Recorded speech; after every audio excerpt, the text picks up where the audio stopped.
Bonjour à tous, c'est Jenny Garden, je suis médium énergéticienne et en ce sens, je canalise aussi bien votre âme que l'âme de votre flamme jumelle ou d'un de vos proches pour éclaircir des situations, vous donner des conseils dans cette relation, qu'elle soit avec quelqu'un d'autre, avec votre flamme jumelle ou éventuellement avec vous-même quand on interroge votre âme. Pour les personnes que ça pourrait intéresser, vous avez toutes les coordonnées en dessous dans la description de cette vidéo. Alors, ici, on est dans une canalisation. Vous savez, depuis quelques temps que maintenant, les canalisations, je les fais en direct. Donc, j'essaie de prendre des notes. Ça va parfois très très vite et j'essaie de m'accrocher. Et voilà ce qui peut ressortir en termes de vidéo. J'espère que ça vous aidera. Alors, c'est certes plus des messages entiers, mais en tout cas, il y a des notions qui sont importantes et qui peuvent vous aider sur le parcours et c'est pour ça que je vous les partage. Donc ici, on était dans une canalisation avec un runner, donc avec une flamme jumelle, voilà. Je crois que c'est la Chaser qui a évoqué quelque chose en lien avec le sacrifice de son runner, parce que son runner, elle sentait, en fait, elle lui expliquait qu'elle sentait que son runner était malheureux, de rester avec sa tierce dans ce contexte-là parce que ça ne l'épanouissait pas, qu'elle le savait, qu'elle le sentait, même si à un certain moment il s'était un peu confié, mais malgré tout il bougeait pas. Il restait dans cette situation-là et elle lui expliquait que c'est quelque chose qui était très douloureux pour elle, de savoir que lui se sacrifie dans quelque chose qui ne fonctionne plus non seulement au niveau sentimental, mais aussi en termes de lieu géographique, en habitant toujours avec cette tierce, etc. Et voici en fait ce que son runner lui a répondu. Alors ça reste des notes que j'ai prises, donc j'essaie de vous reconstituer ça le plus justement possible. Mais en fait, le runner lui expliquait, en fait il lui a dit l'amour ne se contraint pas. Parce que derrière ça, il y avait une idée aussi de pourquoi en fait tu quittes pas ta tierce pour venir en couple avec moi. Il y avait ça derrière. Et ça, l'âme du runner lui a bien expliqué. Que effectivement, l'amour, ça ne se contraint pas. Et c'est pas parce que demain il va quitter sa tierce avec laquelle il n'est pas heureux, que forcément il va se mettre en couple avec son chaser. Donc ça c'est pareil, ça vient casser quelque chose parfois chez les chasers, qui attendent effectivement une rupture avec une tierce, et d'un seul coup cette rupture elle se fait, et là le runner il vient pas voir du tout, il vient pas se mettre en couple forcément avec le chaser. Parfois même il y a du silence, une période de silence comme ça qui se fait. Euh, et, ou parfois même il y a une autre tierce, où il repart avec la tierce qu'il a quittée. Bon, donc tout ça pour faire travailler et l'un et l'autre, on est bien d'accord, encore et toujours, c'est toujours la même histoire, c'est tout ça.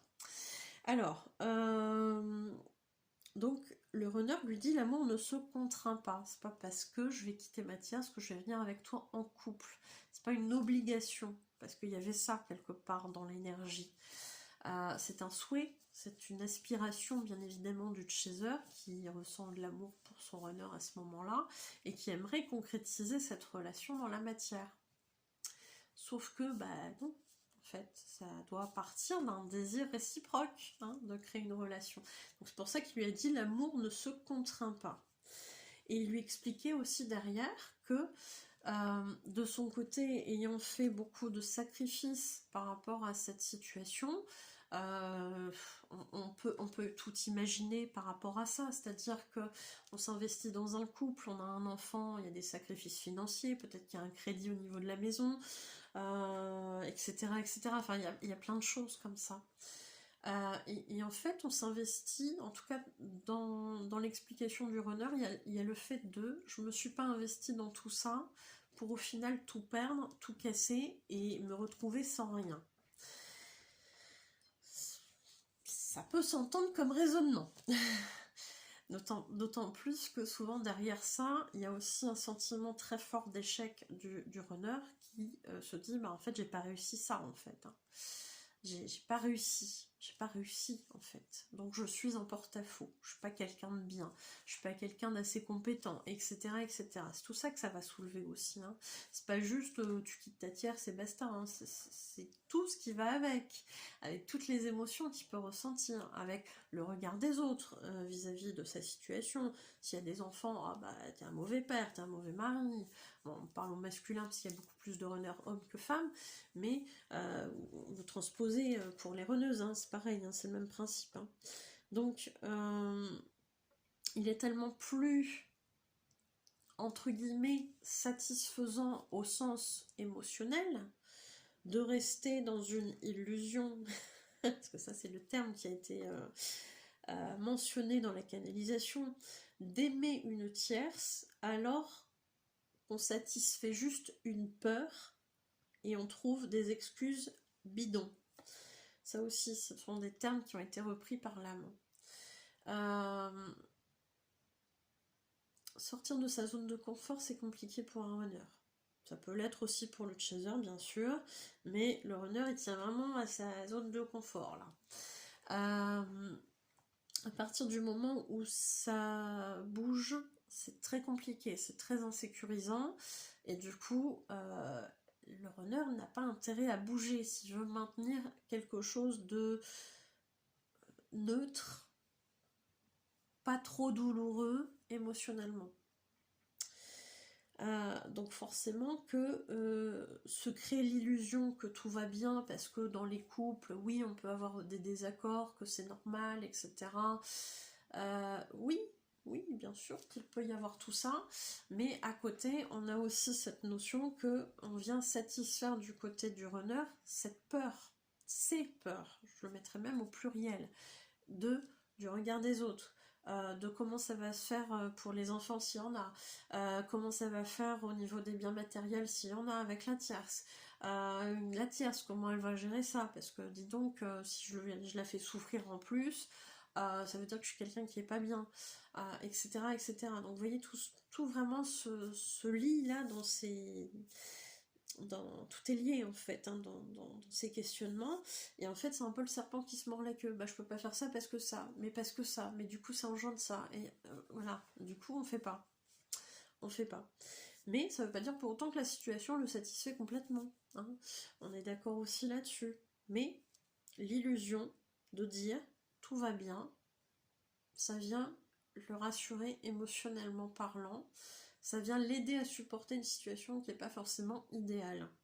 Et comme le runner, il est souvent aussi dans une espèce de fatalité de la vie, parce que il n'a été que là-dedans pendant très longtemps sur le parcours, il va accepter des situations qui viennent à lui, et pour lui, si ça vient à lui, c'est que ça doit être expérimenté.